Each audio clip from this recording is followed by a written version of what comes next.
जाकिर नगर ward में पीने के पानी का मसला है। यहाँ पर साफ पीने का पानी नहीं मिलता, रोड का कोई इंतजाम नहीं है, ड्रेनेज लाइन नहीं है, कचरे के अंबार है, अस्पताल नहीं है। ये ऐसे बुनियादी मसले हैं जिसकी हर इंसान को जरूरत होती है।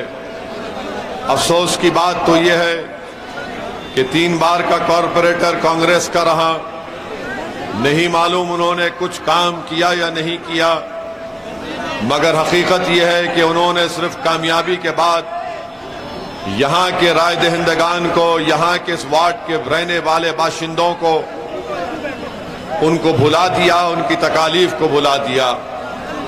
आज जाकिर नगर की जनता से, आवाम से मैं अपील कर रहा हूं कि आप ऐसे बेलोश शख्स को कामयाब करिए जिसको आप जानते हैं, जो आपके दरमियान में रहेगा। आप यहां से मजलिस को कामयाब करिए। मैं खुद आपसे वादा कर रहा हूं कि मैं जनाब लड्डन साहब के पीछे रहूंगा ताकि आपके हर मसाइल को, आपकी तकालीफ को हल कर सकें। दूसरी अहम बात मैं आपसे अर्ज करना चाह रहा हूं कि जहां तक कांग्रेस पार्टी का सवाल है, कांग्रेस पार्टी दिल्ली के एमसीडी के चुनाव में नहीं है। इनका नेता पूरे भारत में पैदल फिर रहा है और जो कांग्रेस पार्टी 15 साल दिल्ली में हुकूमत की थी, जिसको आपने वोट देकर यहां पर मोहतरमा शीला दीक्षित को चीफ मिनिस्टर बनाया, आज कांग्रेस का यह हाल हो चुका है कि एमसीडी के चुनाव में उनके कोई नेता या लीडर नजर नहीं आते। तो इसलिए कांग्रेस को वोट देना आपके वोट को जाय करने के बराबर है। तीसरी बात यह है कि आम आदमी पार्टी है, केजरीवाल है, जिसको मैं छोटा रिचार्ज कहता हूं, उसकी पार्टी है। आप जानते हैं कि दिल्ली में जब CAA का एहतजाज चल रहा था शाहीन बाग में, यही दिल्ली का मुख्यमंत्री था जिसने अपने एक बयान में कहा था कि अगर मेरा बस चलता तो मैं 15 मिनट के अंदर शाहीन बाग को हटा देता। ये इसका असली चेहरा है। ये वही दिल्ली का मुख्यमंत्री है जिसने कोविड की पहली वेव में तबलीगी जमात के ऊपर झूठा इल्जाम लगाया। और आपको मैं याद दिलाना चाहूंगा कि तबलीगी जमात के ऊपर झूठा इल्जाम लगाकर इसने पूरे मुल्क में मुस्लिम अल्पसंख्यक समाज के खिलाफ एक नफरत की फिजा को पैदा कर दिया। और सब लोग यही समझते थे कि मुसलमानों की वजह से कोविड फैला है। आपको याद दिलाना चाह रहा हूं, यही दिल्ली का मुख्यमंत्री वजीर आला चीफ मिनिस्टर था जिसने कोविड की पेशेंट की लिस्ट जब रिलीज होती थी तो एक सेक्शन में लिखा होता है कि इतने लोगों को आज कोविड हुआ, इतने लोग डिस्चार्ज हुए, तो उसी सेक्शन में बाजू लिखता था कि तबलीगी जमात सुपर स्प्रेडर का नाम इसने दिया था। जिसके जहन में नफरत भरी हुई है, जो हिंदुत्व आइडियोलॉजी का मानने वाला है और दिखावे के लिए बहुत कुछ कहता है, मगर इसका दिल, इसका जहन पूरा हिंदुत्व आइडियोलॉजी के ऊपर है। तीसरी बात मैं आपको बताना चाहूंगा कि दिल्ली में बदतरीन फसाद हुआ और उस फसाद के बारे में क्या दिल्ली के मुख्यमंत्री ने एक लफ्ज कहा? कुछ नहीं कहा। लोग मर रहे थे, घर जलाए जा रहे थे, लोग परेशान थे और ऐसे वक्त में दिल्ली का ये चीफ मिनिस्टर गांधी समाधि के पास जाकर आंख और मुंह बंद करके बैठ जाता है। मैं चैलेंज कर रहा हूं केजरीवाल के पार्टी के जिम्मेदारों को, बताओ दिल्ली में जो फसाद हुआ तुम्हारा उसके बारे में क्या राय है? इनके पास कोई राय है? तुमने कोई बात की, तुमने उसका कंडेमनेशन किया? कुछ नहीं किया। और उसके बाद आप देखते हैं कि फसादात के बाद कंपनसेशन नहीं दिया जाता। कोई कंपनसेशन नहीं दिया जाता। ये इसका असली चेहरा है। इस वार्ड में पीने का पानी नहीं है और वो छोटा रिचार्ज सारी दुनिया में बाजा बजाता है, सारी दुनिया में बाजा बजाता है कि मैं पानी फ्री में दे रहा हूं। ऐ दिल्ली के मुख्यमंत्री, आओ यहां पर जाकिर नगर को और ओखला को और यहां का पानी पीकर बताओ उसके पानी में कितना मजा आता है, तुमको पता चलेगा। ये दिल्ली का चीफ मिनिस्टर, मेरी बात को याद रखिए, मैं आपको जज्बात में लाने के लिए नहीं कह रहा हूं, बल्कि ये 2013 का नरेंद्र मोदी है। नरेंद्र मोदी इसके बड़े भाई है, ये इनका छोटा भाई है। इतनी फिरका परस्ती इसमें है कि इसने कह दिया कि हमारे जो करेंसी के नोट हैं, 100 रुपए की, 500 और 2000 की नोट पर दिल्ली के मुख्यमंत्री ने कह दिया कि इस पर गांधी की फोटो के साथ बल्कि उसके ऊपर देवी देवताओं की फोटो को लगाया जाए। हम दिल्ली के मुख्यमंत्री से पूछना चाहते हैं कि क्या तुमको याद नहीं आया कि ये मुल्क सेक्युलर मुल्क है, ये भारत है जिसका कोई मजहब नहीं है। किस बुनियाद पर तुमने तजवीज दी? तो मालूम हुआ कि दिल्ली का मुख्यमंत्री हिंदुत्व की आइडियोलॉजी पर चलना चाहता है। वो इस मुल्क को एक हिंदुत्व तहजीब में डुबो देना चाहता है। वो भारत के सेकुलरिज्म को जो संविधान में लिखा गया उसको खत्म करना चाहता है। मेरे अजीज दोस्तों, मेरी इज्जतदार माँ और बहनों, मैं आपको ये बात इसलिए बता रहा हूं कि आपको एक अहम फैसला लेना है। 4 दिसंबर के दिन अगर आप लड्डन भाई को कामयाब करेंगे तो दिल्ली के मुख्यमंत्री को एक पैगाम मिलेगा कि अब तुम बीजेपी से डराकर हमारा वोट नहीं हासिल कर सकते। बीजेपी में जितने नेता हैं, बीजेपी में जितने लीडर हैं, उसमें से एक लीडर केजरीवाल की पार्टी से बीजेपी में गया। वही शख्स नारा लगाता है कि देश के गद्दारों को गोली मारो।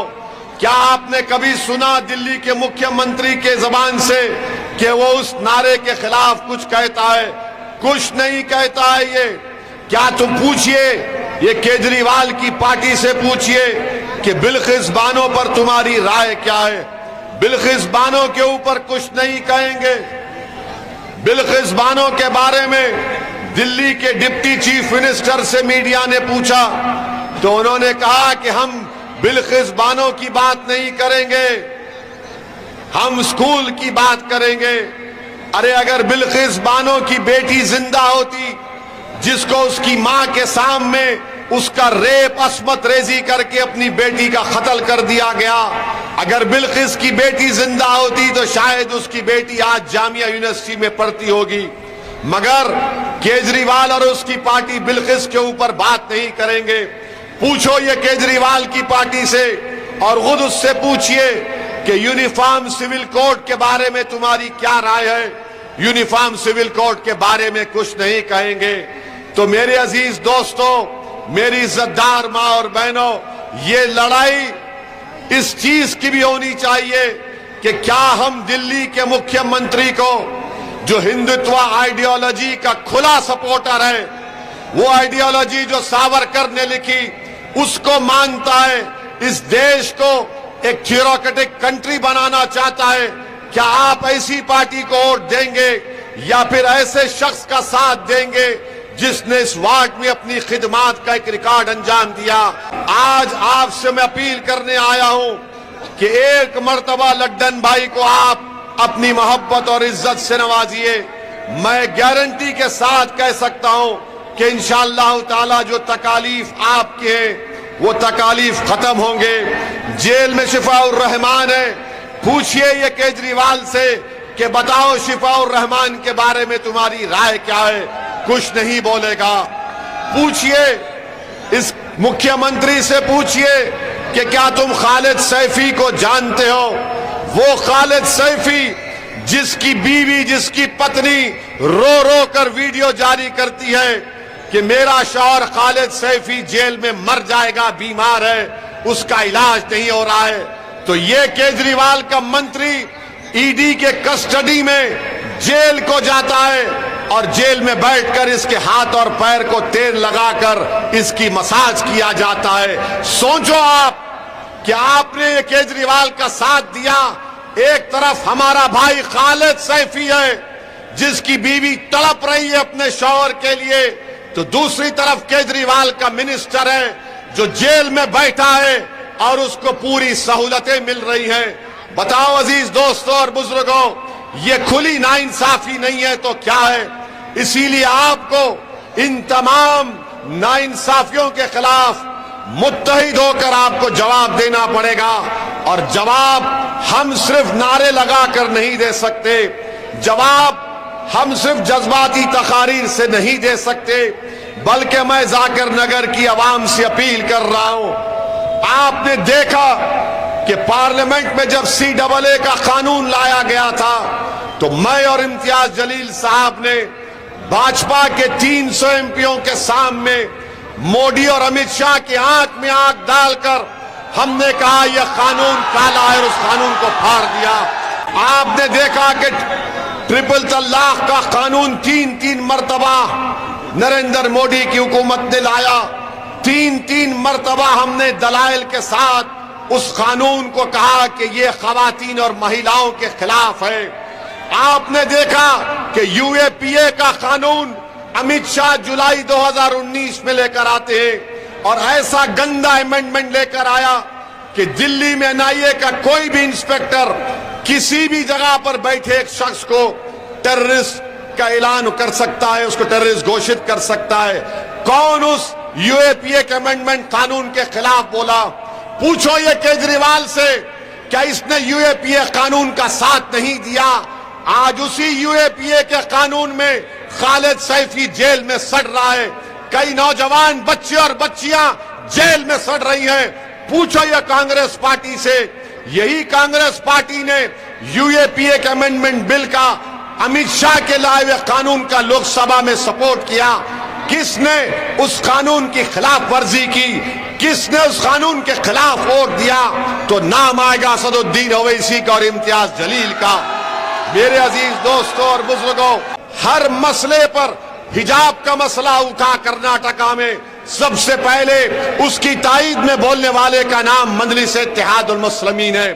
पूछिए, ये कांग्रेस से पूछिए, ये छोटा रिचार्ज से पूछिए, बोलो हिजाब बुर्के के ऊपर तुम्हारी राय क्या है, तो नहीं बोलेंगे। अरे आपके हर मुद्दे पर, हर मसले पर हम बोलते हैं। अब चुनाव आया है तो जो खामोश बैठते हैं, आप क्या उनको वोट देंगे? या जो आपके लिए लड़ते हैं, सदा एहतजाज बुलंद करते हैं?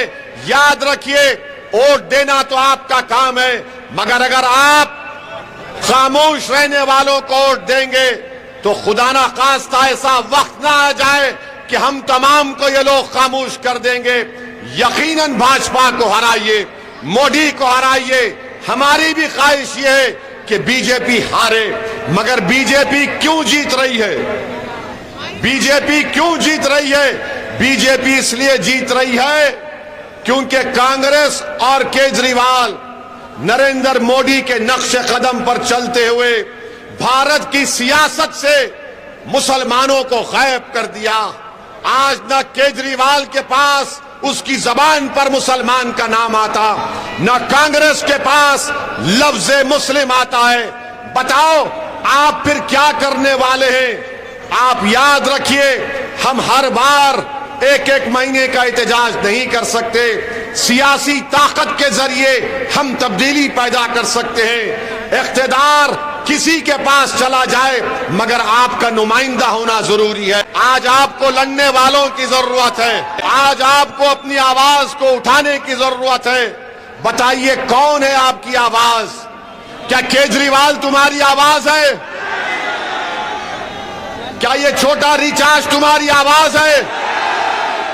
क्या कांग्रेस तुम्हारी आवाज है? क्या भाजपा तुम्हारी आवाज है? तो फिर तुम्हारी आवाज कौन है? बताओ कौन है तुम्हारी आवाज? कौन सी पार्टी तुम्हारे लिए लड़ती है? तो आज आपको लड्डन भाई का साथ देना है। इस शख्स को आप अपने इत्तेहाद और अपनी दुआओं से नवाजिए। बड़े मुश्किलात का सफर इसने तय किया है, बड़े मसाइब और मुश्किलात का सामना किया है। मैं लड्डन भाई का शुक्रिया अदा करता हूं कि उन्होंने एक बहादुरी से एक फैसला लिया है और आपको ये सोचना है और सोच समझकर 4 दिसंबर के दिन अपना एक एक वोट लड्डन भाई को देकर पतंग के निशान पर आप कामयाब करेंगे ना, कामयाब करेंगे ना, आप तमाम कामयाब करेंगे लड्डन भाई को। पतंग के निशान पर बटन दबाएंगे तो 4 तारीख को आसमानों में क्या नजर आएगा, क्या नजर आएगा? कहीं झाड़ू तो नहीं दिखेगी, कहीं हाथ तो नहीं नजर आएगा। तो फिर जब आपने फैसला कर लिया है तो क्या मैं आपकी तरफ से लड्डन भाई को पेशी मुबारकबाद दे दूं? मैं दे दूं इनको? लो लड्डन भाई, अवाम ने वादा कर लिया आपसे। इंशाअल्लाह ताला अल्लाह आपके जज्बे को सलामत रखे। अस्सलाम वालेकुम व रहमतुल्लाहि व बरकातहू।